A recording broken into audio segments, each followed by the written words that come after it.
நமக்கெல்லாம் சொல்லி வருகிறார். முதலிலே வேதாந்தத்திலே ஆரம்பித்து மத்தியிலே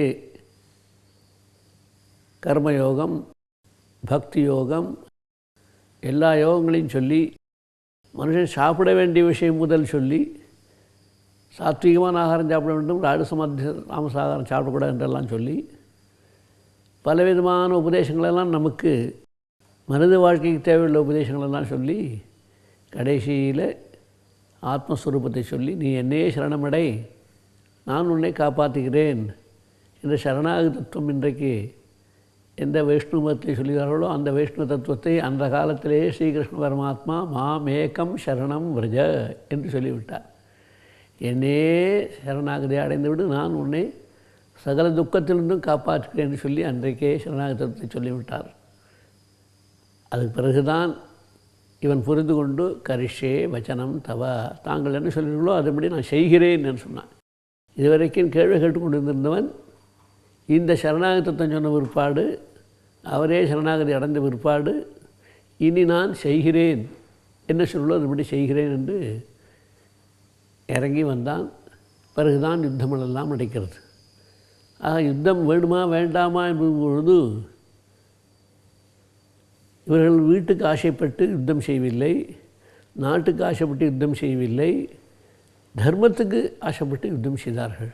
ஆகவே தான் யுத்தம் அது அஹிம்சையாக கொள்கையாக இருந்தாலும், ஹிம்சையாக கொள்கையாக இருந்தாலும் தர்மத்தின் அடிப்படையிலே வந்ததினாலே அந்த ஹிம்சையாக ஆகாது. எப்படி சாமான்யமாக பசுக்களை, மாடுகளை, ஆடுகளை கொல்வதெல்லாம் ஹிம்சை.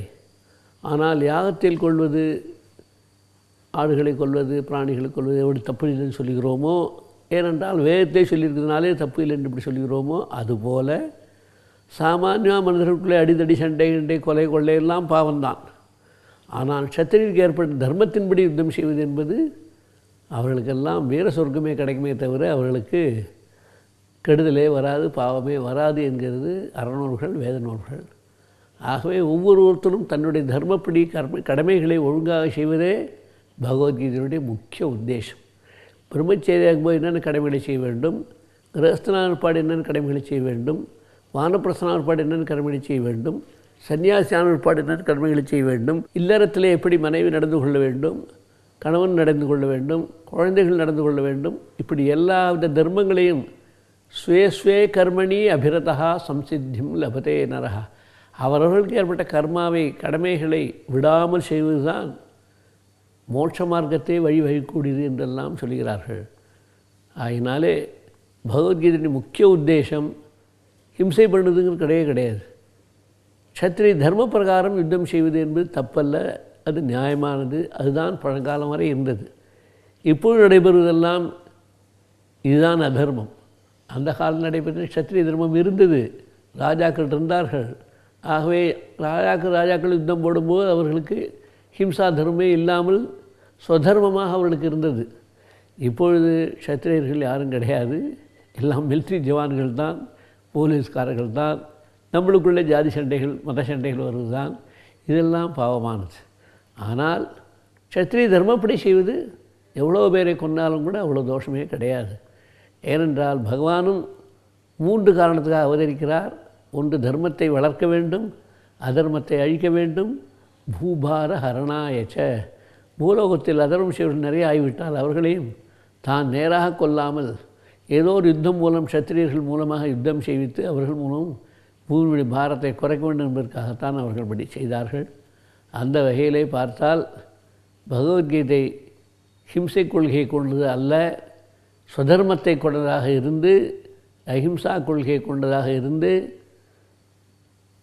ஸ்வதர்மத்தின் மூலமாகவே நமக்கு எல்லாவித நன்மைகளும் கிடைக்கும் என்பது சத்திரியர்களுக்கு மாத்திரமல்ல, எல்லா வகுப்பினருக்குமே அவர்கள் தர்மத்தை விடாமல் கடைபிடித்தால் போரும், அதுவே அவர்களுக்கு நல்ல கதி கொடுப்பதற்கு வாய்ப்பாக அமையும் என்றெல்லாம் கீதையிலே நிறைய கிருஷ்ண பரமாத்மா நமக்கு உபதேசம் செய்கிறார். ஆகவே ஒவ்வொருவரும் ஸ்வதர்மத்தை மறவாமல் அந்த தர்மத்தை எவ்வளோ முடியுமோ அவ்வளோ தூரம் கடைபிடிப்பு முயற்சி செய்ய வேண்டும்.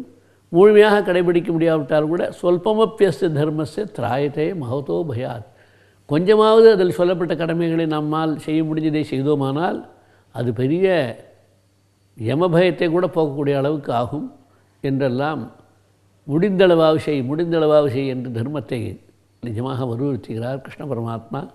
ஆகவே கீதையினுடைய முக்கிய உத்தேசம் தர்மத்தின் அடிப்படையில் மக்கள் வாழ வேண்டும், ஞானத்தை கடைசியாக அடைய வேண்டும்.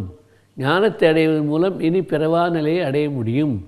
அதற்கு சாதனமாக பக்தி யோகம், கர்மயோகம், ஞான யோகம் என்று 3 யோகங்களை பிரித்து ஞானத்தை அடிப்படையாக வைத்துக்கொண்டு அடைய வேண்டியது ஞானம், அதற்கு சாதனமாக உள்ளது கர்மா, அதற்கு சாதனமாக உள்ளது பக்தி. இந்த வழியாக நாம் எல்லாம் சென்று ஞான யோகத்தை அடைந்து பிறவில்லா பெரும்பேரை பெற வேண்டும் என்பதுதான் கீதையினுடைய முக்கியமான லட்சியம். அதற்கு தர்மத்தின் அடிப்படையாக வாழ்க்கை நடந்தால் அதுவே கர்ம மார்க்கத்துக்கு வழிகாட்டியாக அமையும். கர்ம மார்க்கம் நன்றாக சிறந்து விளங்கினால் சித்தசுத்தி ஏற்பட்டு மனதிற்கு அமைதியும் சந்தோஷமும் சாந்தியும் திருப்தியும் கிடைக்கும். அப்பொழுதுதான் ஞான உபதேசங்களெல்லாம் மனதிலே ஏறும். மனத்தை சுற்றி இருந்தால் தான் ஞானோபதேசங்கள்லாம் மனதிலே ஏறும். அந்த மனதிலே ஏற ஏற ஏற புத்தியிலே தெளிவாகி ஞானம் நன்றாக தெளிவாக அனுபவிக்க முடியும் நம்மால் என்பதெல்லாம் பகவத்கீதையுடைய முக்கியமான உத்தேசம். அந்த வகையிலே பகவான் ஸ்ரீகிருஷ்ணர் நான் யுத்தம் பண்ண மாட்டேன், அவள்லாம் செத்து போயிடுவா என்றெல்லாம் பயந்தானே, நீ பயப்பட வேண்டிய அவசியமே இல்லை. உன்னுடைய உடல் எப்போதும் வரும், எப்போதும் போகும். ஆனால் ஆத்மாவுக்கு அழிவே கிடையாது, எப்பொழுதுமே இருக்கும். எப்படி என்றால் சரீரம் பால்யம் முதல் வயதான வரை இருக்கிறோம், பல மாறுதல்களெல்லாம் அடைகின்றன. ஆனாலும் சரீரம் ஒரே மாதிரியாக தான் இருக்குது. அது எப்படி சரீரம் இருக்குது, ஆனால் தேகத்தில் உள்ள உறுப்புகள் எல்லாம் மாறி மாறி மாறி பல சமயங்களை பல விதமாக ஆகிறதோ, அதுபோல தேகம் பலவிதமான நிலையை அடைந்தாலும் ஆத்மா மாறாது, ஒரே நிலையில் தான் இருக்கும் என்று தேகினோஸ்மின் யதா தேகே கௌமாரம் யௌவனம் ஜரா ததா தேகாந்தர பிராப்தி தீரஸ்தத்திர நமுஷ்யதி. எப்படி பால்யம் முதல் வயதானதுக்குள்ளே பல பருவங்கள் வந்தாலும் தேகம் மாத்திரம் இருந்துருக்கோ, அந்த தேகத்துக்கு பலவிதமான மாறுதல்கள் வந்தாலும் தேகம் அப்படியே இருக்கிறதோ, அது சாகாமல் இருக்கிறதோ, அதுபோலத்தான் உதாரணத்துக்காக சொல்கிறார் தேகம் சாகாமல் இருக்குன்னு. ஒரு நாள் சாகத்தான் போகிறது, ஜாத்தசிக துருவ மிருத்திகு. என்றைக்கு பிறப்பு வந்தோ அன்றைக்கி உடனே இறப்பும் உண்டு. எல்லா வரைக்கும் இங்கே ஜனங்கள் நம்ம உட்காரவே முடியாது. அதனால் என்றைக்கு பிறந்தானோ பிறந்த அன்றைக்கே தலையில் எழுதியாச்சு அவனுக்கு இத்தனாம் தேதி அவன் சாகணும்னு. எவ்வளோ முயற்சி செய்தாலும் கூட அந்த நேரத்தில் அந்த காலத்தில் எவன் வந்தான்னா நம்மளால் தடுக்க முடியாது. பிறப்பை தடுத்துக்கிறதுக்கு கூட வாய்ப்பு இருக்குது. இப்போ இருக்கிற விஞ்ஞான ரீதியில் இன்றைக்கி பிறக்கணும்னா நாளைக்கு பிறக்கலாம், அதுக்கு வாய்ப்பு இருக்குது. அதனால் இறப்பை மாத்திரம் யாராலும் தடுக்க முடியவே முடியாது, வந்தே தான் ஆகும் இறப்பு. அதனால் இறப்பு தவிர்க்க முடியாதது. துருவம் ஜென்ம மிருத்தச்ச. அதேமாரி செத்து போனவெல்லாம் பிறக்கணும், பிறந்தவன்லாம் செத்தாகணும். யார் ஞானம் வந்ததோ அவன் பறக்க வேண்டிய அவசியம் இல்லை, யார் ஞானம் வரலையோ அவன்லாம் திரும்பி பிறந்தே தான் ஆகணும். அதனால் அது பிறப்பு இறப்பு என்பது ஒரு இயற்கையான நியதி. இந்த இயற்கையான நீதியை போய் யார் போய் அழ முடியும்? எதுக்காக போய் அழ முடியும்? எதுக்காக வருந்தப்பட வேண்டும்? ஒரு மரம் வந்ததுன்னா விரைய வைக்கணும். விரை வந்தோடனே செடியாய் மரமாய் பழமாய் எல்லாம் காத்து ஒரு நாள் மரம் போயிடும். மரம் எப்படி போகிறதோ, உயிருள்ள ஒரு மரமே எப்படி வளர்ந்து கிளந்து எதுவும் போய்டுறதோ, அதுபோல தான் உயிருள்ள ஒரு ஜீவன் கூட இத்திருண்டாக பிறந்தால் கூட 1 வயசு 1/4 வயசு 1 வயசு பிறந்த குழந்தையாக வந்தாலும் கூட அதனுடைய எத்தனை நாள் வரைக்கும் வினை பயன் இருக்கோ அத்தனை நாள் வரைக்கும் இருந்துட்டு தானாக போகத்தான் போகுது. யாராலும் தடுத்தாலும் நிறுத்த முடியாது. அதனால் அதுக்கு போய் நீ வருந்தாது என்று பகவான் கீதையிலே உடம்பை நமக்கு ஆதாரமாக காட்டி அந்த உடம்பில் எப்படி மாறுதல் இல்லாமல் எல்லா பருவங்களும் வருகிறதோ அதுபோலத்தான் உன்னுடைய உயிரும் கூட எத்தனை பிறவி எடுத்தாலும் கூட அதுக்கு எந்தவித மாறுதலும் இருக்காது, ஒரே மாதிரி ஆத்மஸ்வரூபம் இருக்கும் என்று விசேஷமாக நினைவுபடுத்துகிறார். அது மாத்திரமல்ல, மாத்ரா ஸ்பர்ஷாஸ்து கௌந்தேய சீதோஷ்ண சுகதுக்கதாக ஆகமாபாயினா நித்யாக தான் சிதிஷ்ட ஸ்வபாரத. கண்ணு காது உறுப்பு இந்திரியங்கள் உறுப்புகளெல்லாம் இருக்குது. கண்ணால் பார்க்குறோம், காதால் கேட்குறோம், வாயால் பேசுகிறோம், கையால் தொடுறோம். எத்தனை உறுப்புகளால் என்ன செஞ்சாலும் கூட அது நிறையா இருக்கோ இல்லை. எப்போதும் ஒன்றே பார்க்க மாட்டோம், ஒன்றே கேட்க மாட்டோம், ஒன்றே பேச மாட்டோம், ஒன்றே தொட்டுன்னு இருக்க மாட்டோம். பல காரியங்களை பண்ணிகிட்டே தான் இருப்போம். ஆகினால உறுப்புகள் மூலம் வரக்கூடியதும் நிலையானதல்ல என்பது நமக்கு அனுபவத்திலேயே நமக்கே இருக்குது.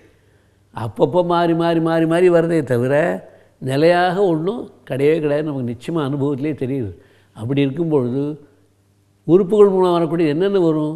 சுகமும் வரும், துக்கமும் வரும். ஒன்றை பார்க்குறோம் சந்தோஷம், இன்னொன்று பார்க்குறோம் வருத்தம், ஒன்று அனுபவிக்கிறோம் சந்தோஷம், அதனுடைய முடிவு பார்க்கும்போது பார்த்தா அது துக்கமாக தான் முடியும். அதனால் உறுப்புகள் மூலமாக சுகம்தான் வரும்னு சொல்ல முடியாது, உறுப்புகள் மூலமாக துக்கம்தான் வரும்னு சொல்ல முடியாது. ஏன் இத்தனை வியாதி வருது எல்லாருக்கும்? உறுப்புகள்னால தான் வருது, இல்லைன்னா வராது. இந்த உறுப்புகளெல்லாம் நமக்கு இல்லவே இல்லாமல் இருந்தால் வியாதியே வராது. உறுப்புகளாக சேர்ந்தால் உடம்பு சேர்ந்து ஒரு படம் என்ன ஆகுது? வியாதி வருது. வியாதிக்கு மருந்து சாப்பிட்றோம். சில பேர் சந்தோஷமாக ஹாயாக ஜாலியாக இருக்காங்க, அதுவும் உறுப்புகள் மூலமாக தான். அது ஆனால் நிலை கிடையாது. எல்லாமே அனித்தியமான சுகம், அனித்தியமான துக்கம் வருமே தவிர நித்தியமானது எதுவும் கிடையாது. நித்தியமானது ஒன்றே ஒன்று தான் ஆத்மா. அதனால் உறுப்புகள் மூலம் வரக்கூடிய சுகத்தை வச்சுக்கிட்டு நீ கவலைப்படாத. ஏன்னா உறுப்புகளுடைய சுபாவமே நித்தியமான சுகத்தை கொடுக்குற சுபாவம் கிடையாது. அனித்தியமான சுகத்தையோ அனித்தியமான துக்கத்தையோ தான் கொடுக்கும். ஒரு மாம்பழம் சாப்பிட்றோம், சந்தோஷமாக இருக்குது, கொஞ்ச நாள் கழிச்சு என்னாச்சு? வயிறு கடாபடாது, சிரமப்படுறோம். அந்த மாதிரி தான் என்ன சாப்பாடு சாப்பிட்றா இருந்தாலும், என்னத்தை கண்ணால் பார்த்துட்டே இருந்தாலும், என்னத்தை காதால் கேட்டுட்டே இருந்தாலும் நமக்கே சில சமயம் சந்தோஷமாக இருக்கும், திருப்பி அது கேட்டது மூலம் நமக்கே அதிர்ச்சியும் வரும், நமக்கு பல துன்பங்களும் வரும். அதனால் எந்த விஷயமாக இருந்தாலுமே உறுப்புகள் மூலமாக வரக்கூடிய எதுவாக இருந்தாலும் சுகம் துக்கம் ரெண்டும் அநித்தியமானது வருமே தவிர நித்தியமான சுகமோ நித்தியமான வராது. ஏன்? கண்ணு சின்னுண்டாக தான் இருக்குது, அதனால் வரக்கூடிய சுகத்துக்கும் கண்ணு துணுண்டாக வரும். காது துணுண்டாக தான் இருக்குது, அதனால் அதுலேயும் வரக்கூடிய சுகத்துக்கும் துணுண்டாக தான் இருக்கும். வாய் துணுண்டாக தான் இருக்குது, அதனால் வரக்கூடிய சுகத்துக்கும் அது துணுண்டாக தான் இருக்கும். அதனால் இந்திரியங்கள் மூலமாக வரக்கூடிய என்ன சுகதுக்கங்கள் இருந்தாலும் அது நித்தியமாக சுகத்தையோ நித்தியமான துக்கத்தையோ கொடுக்காது. அனித்தியம்தான், அது அழியக்கூடியது தான், அது மாறக்கூடியது தான், அழியக்கூடியது தான். இந்திரியங்கள் மூலம் வந்தால் அனித்தியமாக தான் வரும், நித்தியமாக வராது. இப்போ நித்தியமாக வரக்கூடிய எல்லாருடைய வாழ்க்கையிலையும் தினப்படி பார்த்துட்டே இருக்கும். வியாதியிலேருந்து ஷாவு வரைக்கும் தோணும் பார்த்துட்டே இருக்கும். இதுக்கு போய் அழுவானே, ஏன் இதுக்கு போய் அழறடி? தான் திதிர்ஷஸ்வ பாரத. ஆகினால இதை போய் நினச்சிக்காத, இதில் பொறுமையாக இரு. பிறப்பு இறப்பு சுகம் துக்கம் இதெல்லாம் வாழ்க்கையில் சகஜம். இதை பொறுத்துக்கிறது தான் விஷயமே தவிர இதுக்காக நான் இனிமேல் பிறக்க மாட்டேன், அடிக்க மாட்டேன், சண்டை போட மாட்டேன்னு சொல்றது சரியே இல்லை. இது எப்போ ஒருத்தனுக்கு தர்ம பிரகாரம் வாழ்க்கை நடத்துகிறானோ அப்போது அது சுகதுக்கங்கள் நன்னா வரும். எப்போ தர்மத்துக்கு மாறி வரானோ அப்போது இந்த மாதிரி சுகதுக்கங்களாக தான் வரும். இந்த சுகதுக்கங்களை நம்ம வாழ்க்கையில் அனுபவித்து அதனால் வரக்கூடிய சுகதுக்கங்களை அனுபவித்து துன்பப்பட்டு பொறுமையாக இருக்கணுமே தவிர இதுக்காக வருத்தப்பட்டனால பிரயோஜனம் இல்லை. அதனால் வருத்தப்பட்டு பிரயோஜனம் இல்லை, அதை மனசில் நிறையா வாங்கிக்கோ என்று சொல்கிறார். எம்ஹினம் व्यथेन्ते புருஷம் புருஷர்ஷப சமதுக்க சுகம் தீரம் சோ அமிர்தத்வாய கல்பதே. எது வரைக்கும் அனித்தியமான சுகதுக்கங்கள் இருக்கோ அது வரைக்கும் பிறப்பு இறப்பு மரணம் துக்கம் இதெல்லாம் வந்துகிட்டே தான் இருக்கும். அதனால் அதை பொறுத்துக்கிறத ஒரு வழி கிடையாது. அதுக்காக அது போய் அழுதுன்னு உட்கார்ந்து அவசியம் இல்லை என்று சொல்லிவிட்டு, எந்த ஒரு மனிதன் சுகத்தையும் துக்கத்தையும் சமமாக பார்க்குறானோ, சுகம் வந்தாலும் ஒரே மாதிரி தான், துக்கம் வந்தாலும் ஒரே மாதிரி தான், மனசு குழப்பம் இல்லாமல் தெளிவாக இப்போ இருக்கானோ அவன்தான் ஞான மார்க்கத்தை தகுதி உள்ளவனாக ஆறான். ஆகினால ஒவ்வொரு மனிதனுடைய வாழ்க்கையிலும் என்ன பண்ணணும்? எவ்வளோ சுகம் வந்தாலும் சந்தோஷப்பட்டுறக்கூடாது, எவ்வளோ துக்கம் வந்தாலும் ஏன்னு அழுதுடக்கூடாது.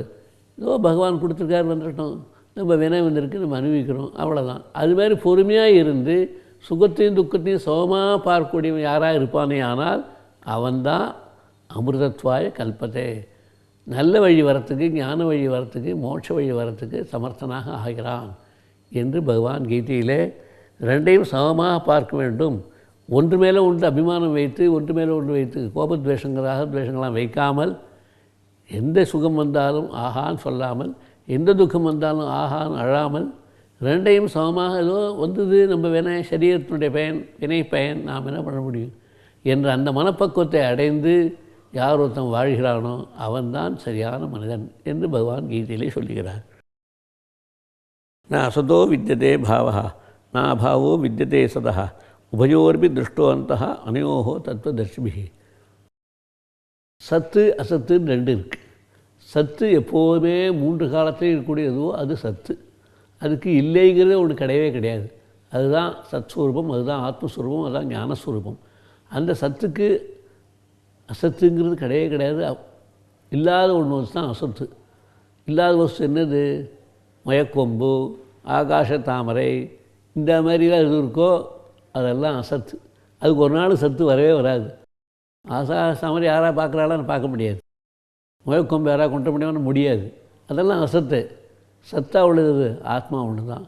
ஆத்மா எப்படி நேற்றுக்கு இன்றைக்கி நாளைக்கு திரிகாலா அபாத்திய ஸ்வரூபமாக எப்பொழுதுமே இருக்கக்கூடிய சுபாவம் இருக்கக்கூடியதோ அது சத்து. எது 3 காலத்துலேயும் இல்லாமல் இருக்குமோ அது அசத்து. இப்போ இந்த உலகம் சதசத்து 2 சேர்ந்தது. காண்றது இருக்கு போல் இருக்குது. அப்போ கொஞ்ச நாள் கழிச்சு மறைஞ்சி விடுறது. அதனால் 2ம் சேர்ந்தது எது? உலகம். சத்தாவும் இருப்பது அசத்தாவும் இருப்பது 2 சுரூபமாக இருப்பது எதுன்னா உலகம். சச்சேன் நபாத்தேதா. சத்தா இருந்தால் பாதிப்பு வரக்கூடாது. அசச்சேன் தான் நிவர்த்தேதா. அசத்துன்னு இருந்தால் அது தவிர்க்க முடியாது, இருந்தால் ஆகணும். ஆனால் இப்போ எப்படி இருக்குது உலகம்? சத்தாவும் இருக்க மாதிரி தோன்றுறது, அசத்தாவும் இருக்க மாதிரி தோன்றுறது. பார்த்தா இன்றைக்கி இருக்குது, நாளைக்கு பார்த்தா காணும். கார்த்தால பார்த்தா இருக்குது, மத்தியானம் பார்த்தா காணும். இந்த மாதிரி மாறி மாறி வரத்தினாலேயே இந்த உலகமானது சரியானது அல்ல. சத்ஸ்வரூபமாக உள்ள ஆத்மஸ்வரூபம் தான் எப்பொழுதுமே உள்ளது. அசத்தா வித்தியதே பாவா. அசத்துக்கு ஒரு காலம் கூட சத்துவமே கிடையாது. இருக்கிறதுன்னு கிடையவே கிடையாது. அசத்துனால இல்லாதுன்னு அர்த்தம். அதனால் சத்து ஸ்வரூபம்னாலே சத் பின்னம். சத்துன்னா எப்பொழுதும் உள்ளது. தத் பின்னமாக உள்ளது அசத்து. அசத்துங்கிறது ஒரு காலத்தையும் நிலைச்சி நிற்கவே நிற்காது. இல்லாத இது வஸ்துவோ அது அசத்து. இருக்கிற வஸ்து எதுவோ எப்பொழுதுமே அது சத்து. அபாவா வித்தியதே சதா.